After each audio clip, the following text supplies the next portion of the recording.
WagerTalk and Sports Memo customers love $9 Mondays, where each package is just $9. For a limited time from June 1st until June 7th, we're offering a 30-day all-access pass from your favorite handicapper for $210. That's only $7 per day.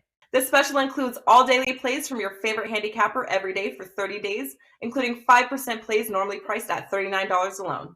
Use coupon code June30, good for multiple uses at WagerTalk and Sports Memo.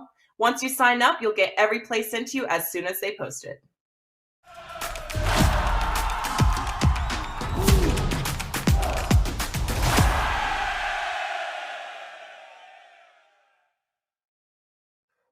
Welcome into First Pitch for Friday, June 3rd. I am Drew Martin, joined by Dave Cokin and Jimmy Adams of WagerTalk.com. We're breaking down 3 games on tonight's slate with 2 of the best in the business. We got Dave Cokin up first. Follow him on Twitter at Dave Cokin, #1 at WagerTalk in MLB for the last 4+ years. 3-play package up at WagerTalk.com, and you'll get one of them here on the show. It does pay to listen. Happy Friday to you, Dave. Welcome in. Hey, thanks, Drew. Should have had a winning night in baseball last night, but I was stupid. I usually play first 5s, and I decided to go full game with the Orioles. They were leading after 5, lost the game in extras. So doesn't matter how long you've been doing this, you can still be a complete idiot at times, and I was last night. Going back to first 5s tonight on a couple of games, and the one that I'll talk about, though, is a full game, and I'll explain why when we get to that. We will get to that. We got Jimmy Adams as well. Guys, check him out at WagerTalk.com. Hot right now, 77%. His last 22 MLB plays with 5 straight 5% MLB winners. Check him out, WagerTalk.com. Jimmy Adams, he's got one up for tonight. Friday night action. Jimmy, happy Friday to you. Happy Friday, Drew, and thanks for the shout out. Yeah, things have been fantastic on the diamond as of late, the last month and a half. Like you said, 5 straight 5% winners. One up tonight at WagerTalk, 17-5 over our last 22 MLB plays overall. So we're going to try and keep things going today, and that's all we can do. So let's get some winners. Let's get after it, guys. Dave, coming to you first. We get the White Sox and the Rays in South Florida. I know it's in a dome, but I'm kind of surprised they're playing this. Heavy rain here in the state of Florida, but minus 195, minus 190, depending where you're shopping. That's the Rays at home. McClanahan on the hill, the lefty, up against Velasquez. It's the Rays or pass for me, Dave. Are you liking anything in the Trop tonight? Yeah. I mean, McClanahan, I think the discussion now is, should you make a bet on him to win the Cy Young? Because I don't think there's anybody pitching better baseball than McClanahan. He is just blowing away the opposition. And this is a tough task for the White Sox tonight. The White Sox, look, they lose their key guy. Tim Anderson's the most valuable player on the team. They've got other good players, but Anderson's absence is absolutely huge to the lineup. The Rays, still not hitting the ball real well, but they're back in the win column the last couple of days, and they've got their ace in the mound tonight. I don't see I can make a case for the White Sox in this game. Rays or pass. Yeah, and Jimmy, anything in conclusion here? I mean, it's always tough to lay minus 190, but I really don't want the Sox either, man. You liking anything in Tampa tonight? I'm going to stay off this game. A couple of key injuries. Dave touched on Tim Anderson being out for the White Sox with a groin. Wander Franco goes down for the Rays with a quad. Brujan's going to replace him. He's a pretty good prospect, but it still hurts a Rays team that is really struggling at the plate, and that's going to be the ultimate reason why I don't bet on this game. Shane McClanahan, absolutely fantastic. I mean, I can't disagree at all with the Cy Young bet that Dave proposed. 2.01 ERA, went 4-0 with a 1.15 ERA in the month of May. He's allowed 1 run combined in his last 2 starts, and the Rays have won all of his last 5 starts. Vince Velasquez has not been great with his 5.30 ERA, so this could be a get-right spot for the Rays. I don't want to bet the run line just because of the way the Rays have been struggling with their bats as of late, but they have nailed it. I mean, it's Rays or pass. Yeah, laying the run line here. I don't know if it sets up well. The Rays would only have 8 at bats, the White Sox 9. And to your point, Jimmy, they haven't really been knocking the ball around all that much. And to Dave's point earlier, McClanahan leading the majors with 81 strikeouts on the year. And to Jimmy's point, 4.0, 1.15 ERA in his last 5 starts. So, maybe look towards the Rays, but a heavy price here. We'll head north of the border for the next game with the red-hot Toronto Blue Jays. Hottest team in baseball right now. That is the Blue Jays, Jimmy. With Kikuchi on the hill, the lefty commanding a -210, actually as high as -230 right now is the high water mark, looking at the WagerTalk odds screen. 9 in the hook as the total. Minnesota Twins, Toronto Blue Jays, north of the border. You liking anything here, Jimmy? So this is a game where you can potentially play the run line with the Blue Jays. Red hot, like you said, Drew. 8 straight winners. And the offense has finally come around. This is the Blue Jays offense we've been waiting for. During the win streak, 8, 7, 6, 11, 6, 4, 6, and 8 runs scored. And Kikuchi's been throwing well. I mean, he was a little inconsistent early in the year. Well, he hasn't allowed more than 2 earned runs in any of his last 5 starts overall. He also has good career numbers against the Twins. Small sample size, but 2.12 ERA against them. Twins fresh off losing 4-5 to the Tigers in a rare 5-game series. First start for Chichi Gonzalez here. He was signed to a minor league deal in the offseason, and his numbers have been, I would say average down in AAA. So, and the Twins dealing with a bunch of injuries right now. Not a bunch, but they're dealing with injuries. And there's a key point here. I heard that they could be missing a few extra players due to vaccine restrictions in Canada. So we'll see if Dave knows any more about that. But Blue Jays run line for me in this one for sure. Sure. Actually, the last few Blue Jays opponents have been down a couple guys due to that restriction of the Canadian government not letting non-vaccinated people into the country. But overall, your thoughts on that, Dave? And Chichi Gonzalez getting called up here from AAA St. Paul, the former Boca Raton High School. He's been a great fade throughout his career, and he's getting a shot here this year. What are you liking north of the border, Dave? He sure has been a great fade. He's just not a big league starter. It tells you the Twins are kind of stuck right now if they're going to Chichi Gonzalez. Kikuchi has been okay. He's still inconsistent with his command. I think you look at the over here. The Blue Jays are just killing the baseball right now. I mean, the offense that was dormant has come alive in a big way. They're scoring lots of runs. And Chichi Gonzalez is not the guy who's going to cool that lineup off. Can the Twins score off Kikuchi? Yeah, I think they can. And really, to me, all they're going to need is 3 or 4 runs. If they can get that, this game sails over the total because it's hard to see Toronto not putting up at least 5 in this game. So my bet in this game would be on the over. All right, some runs north of the border tonight. We got Dave Cokin, Jimmy Adams. This is First Pitch, guys. Each and every day, Monday through Friday, 1:45 Eastern time, breaking down the games. Listening to your comments as well in the chat box. Thanks for joining us live. And if you're watching on replay, feel free to drop a line below. Any questions, we'll answer them on the show next week. We got one game left here, guys. The LA Angels and the Philadelphia Phillies, Dave. Coming to you first, seeing Eflin as projected starter here versus Silseth going for the Angels, -120-ish price tag, maybe -$1.25 on the Phillies at home, total of 9. You liking anything in Philadelphia tonight, Dave? Oh, yeah, I'm betting this game. Not a big play, but I am going to bet it. And those that followed me over the years know I love this angle. When the manager gets fired or the head coach gets fired, look for a little spike. And I think you're going to see it with the Phillies. They have underachieved spectacularly so far.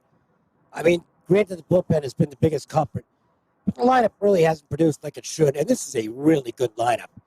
I think Joe Girardi, who was a retread hire to begin with, being gone is a plus for the Phillies. I think it's the shakeup that the team needs. Now, I'm not saying they're suddenly going to become a serious contender, but I think for a week or two, you're going to see a spike with this team where there's newfound energy. And they're facing a team that is reeling right now in the Angels. Is Joe Madden on the hot seat? Probably not.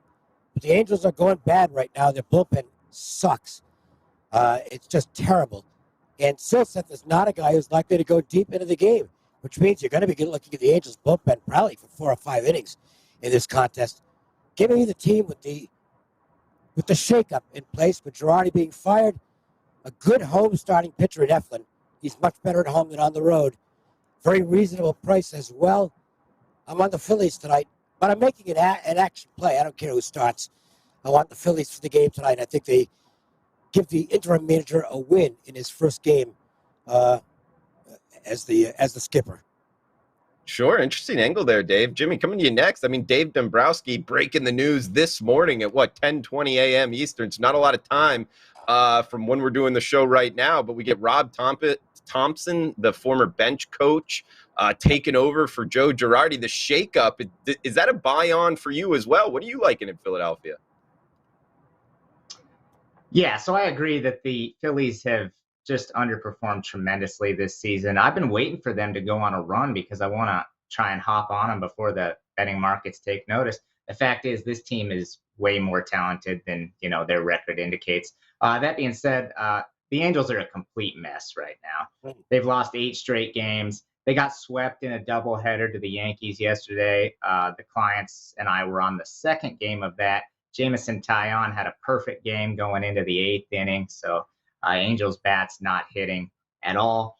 Chase Silseth, this is a guy that, he bounced around, pitched for 3 different colleges, had a lot of trouble with his command in college. He pitched okay last time out against Toronto. He gave up 2 earned runs, but he only threw 4.1 innings. I heard Dave mention that he doesn't go deep into games, and I would agree with that 100%.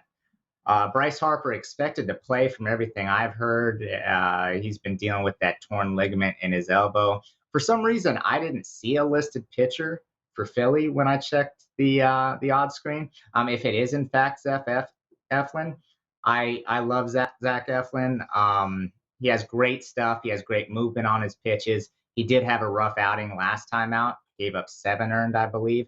But when he's on, he is very tough to hit. So I cannot back the Angels. There's absolutely no way. And you're getting the Phillies at a relatively cheap price. So I'll recommend a play on Philadelphia. Like it. Jimmy and Dave both bringing the heat here on the 3 games. Guys, we got best bets coming up here. We do have a question in the chat box from David saying, hey, we've had a quick show. Maybe we can hit it real quick. Which pitching stat is the most important? I could start it off here, guys. David, I wouldn't say like most important. There's one stat to only just kind of look at and make your handicap just off of that stat. I would use it all, kind of put a bunch of stats in there and then use that as towards your number and handicapping a certain pitcher. But one stat I would point out that I think is underrated in the market is walks. Just if a guy is walking a lot of batters, like in his last couple starts, if he's walking 3, 4, 5 batters in let's say, consecutively in his last 3 or 4 starts, I'm not looking to bet on that guy because you're always going to have runners on base. He's always going to be working out of an issue, a problem. So I don't like betting on that type of pitcher. That's one stat I would kind of say to concentrate on more so. Jimmy, do you have any stats out there that you think kind of new bettors need to concentrate on when you're kind of handicapping starting pitchers or the bullpen? Yeah, so I key in on fit because that's going to give you a better indication of how someone's actually pitching. We're approaching 2 months into the regular season here. And so ERA it's not going to be irrelevant, but it's a stat that you're going to want to look at less and less. You're going to want to look at pitchers' current form. And then I look at that fit for pretty much every pitcher when I'm handicapping a game. John Gray would be a great example. High ERA, lower FIP. He comes out and has a very nice start last time out. So, and then I agree with you. I have a huge pet peeve with the walks, especially when my team has a lead. It's funny, I mentioned that we were on the Yankees game in the second game of that doubleheader last night, and the Yankees walked the bases loaded, absolutely tried to give that game away. Not only did they walk the bases loaded, but they hit 2 batters. they eventually get out of it with the 2-1 win and we cash. But I'm not a fan of walks either, Drew.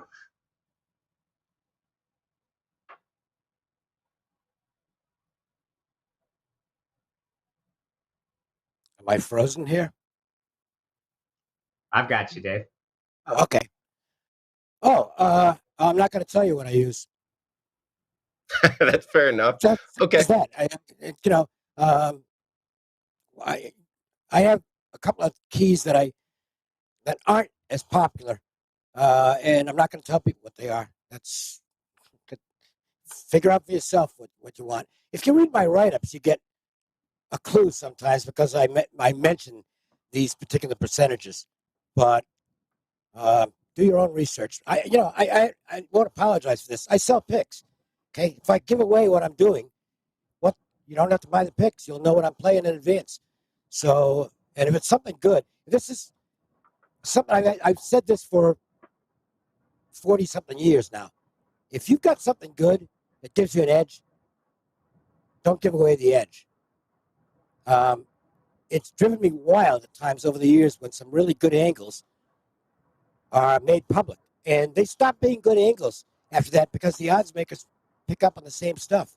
They start making adjustments. I'm not giving any information to the enemy, so it's not you guys that are listening because you're bettors like I am. But I don't want to clue in. I've been pretty good at baseball for a long time. And if I'm cluing in the odds makers as to stuff I'm using that's off the beaten path, to me that's counterproductive. I got involved in analytics before almost anybody. I mean, I started with them back in like 09, 2010, and a huge edge for a few years. Well, that edge has disappeared because the odds makers use the same analytics now. So that's what they're basing the line on. They're not using ERA and stuff like that. So you got to look for different stuff. And when you find something, and there's a couple of things I've really isolated on this year, and I'm having better results with those than anything else. Sorry, I'm not saying what it is. That's fair enough, Dave. And we got some guys in the chat box saying a couple things that they look at: barrel rate and hard hit rate from coin. So, hey, David, thanks for the question. Always appreciate you guys chiming in here on the chat box. And again, feel free to reply below. If you're liking the content as well, let us know. And please smash that like button. Time for best bets. Guys, I'll start it off here. Heading to Camden Yards. Baltimore Orioles tonight going up against Shane Bieber. Look, Bieber's numbers overall, if you look at his ERA, kind of outside of a start or two, are actually decent. The thing I'm going after here is his velocity, down to 90 miles per hour. This is a guy throwing, mid-90s, touching 96, 2-3 years ago. Now he's down to 90. This is a different type of pitcher right now. I think it's going to come back to haunt him. We get the Baltimore Orioles. This is a better Baltimore Orioles team than the last couple of years. It just is, guys. And they got Zimmerman on the hill. He is a huge split guy in terms of he kind of struggles on the road. He's given up 13 home runs on the season. He's only given up 1 at Camden Yards. So when he's at home, he's pitching a lot better. And I think the Orioles get enough runs against Bieber in that diminishing fastball velocity. So you can get them plus 135 if you want to take a shot there on the money line. I sprinkled some on that. But even more so, the home team plus 1.5 here, minus 130. That is my best bet for the show. So we can put that 1.5 in our pocket and only lay the 30 cents to do so. So Baltimore Orioles in Camden Yards, plus 1.5, minus 130 for my best bet for the show. Throw it over to Dave Cokin. Come back to you, man. Guys, he's got his 3-play package up and available, just $29. Number one MLB handicapper at WagerTalk.com for the last 4+ seasons. Dave, what do you got for best bets and any final thoughts for the show? Well, just to chime in on the Orioles thing, I think you're going to see this with lefties. They're going to do well in that ballpark because you need a howitzer to get it out of there in left field unless the wind's blowing out. Significant change to the dimensions in Baltimore, and I've seen a bunch of balls this year that were absolutely homers last year that are getting caught or just hitting the wall. It's a high wall, too. So guys like Zimmerman are going to benefit from that at home, not so much on the road. The Phillies, Jay mentioned that he did not see Eflin on the odds screen. Well, he's right. Eflin had been listed as the starter. He's been pulled. So it didn't matter to me because I posted it as an action anyway. I didn't. Would I like to have Eflin starting? Yeah, sure. But I want the Phillies in this spot. As soon as Girardi got canned this morning, it's like, okay, I'm going to bet the Phillies. If they win, I'm going to keep betting them for a little while. Did this in the NHL with great success this year with a team that fired their coach, Vancouver, and they went on a big run under Bruce Boudreau and were extremely profitable. Edmonton also picked up after they fired their coach. It works in all sports. It's just that jab of energy sends a message to the team. It's like, we got to get something going. And I think Girardi being fired is going to be a plus for the Phillies. So I'm going to take him tonight. Not a big play. I only made it a 2% play, but it is one of the 3 selections I used. And I can tell you right now, if I win with the Phillies tonight, I'm going to be back on him tomorrow. And I'm probably going to stay on him for a week or two until they regress to what perhaps is their actual form, which might not be that good because they've got some flaws in the team. But I expect a pickup for the Phillies starting right now. Buy on the Phillies for Dave. Coming to Jimmy, last not least here, not least in the recent times either, guys. 17-5, 77% run, last 22 MLB plays, 5 straight best bet 5% winners, and he's got one up tonight, Friday night action with a free play with detailed written analysis with the Pods and the Brewers. Jimmy, I'll throw it over to you, man. Best of luck tonight with your 5%, and what do you got for final thoughts and best bets for the show? Thank you very much, Drew. We're going to turn to the Padres for tonight's best bet. This is mainly a numbers play. We're getting a pretty good-sized dog price at plus 140. Joe Musgrove on the hill. Musgrove 5-0, 1.86 ERA, 58 strikeouts, and just 11 walks. So not a guy who gives a lot of free passes. He hasn't given up more than 2 earned runs in any of his 9 starts this season. He's absolutely a bet-on pitcher right now. A lot of breaking balls coming from him. And Corbin Burns, we know how great he is. But the Padres did just see him 2 starts back. So hopefully maybe they picked something up. Hopefully that familiarity will help them plate a few extra runs. And the Brewers dealing with some injuries. The latest to go down, Omar Narvaez. He's on the COVID list. So, yeah, based on the current number at plus 140, I'm going to go ahead and recommend a play on the Padres for this evening. All right, going with the Friars tonight for Jimmy Adams. Check out his 5% play, WagerTalk.com. You see it there, Padres, plus 140. I'm on the O's, plus 1.5, minus 130. And Dave Cokin, Phillies, look to be betting on them, guys, with the shakeup at the managerial position, minus 120. That does it for the Friday show. Best of luck if you're out there tailing. We appreciate everybody tuning in. Please smash that like button, guys. For Dave Cokin, Jimmy Adams, I am Drew Martin. Best of luck with your bets. We'll talk next week. WagerTalk and Sports Memo customers love $9 Mondays, where each package is just $9. For a limited time from June 1st until June 7th, we're offering a 30-day all-access pass from your favorite handicapper for $210. That's only $7 per day. This special includes all daily plays from your favorite handicapper every day for 30 days, including 5% plays normally priced at $39 alone. Use coupon code June30, good for multiple uses at WagerTalk and Sports Memo. Once you sign up, you'll get every play sent to you as soon as they post it.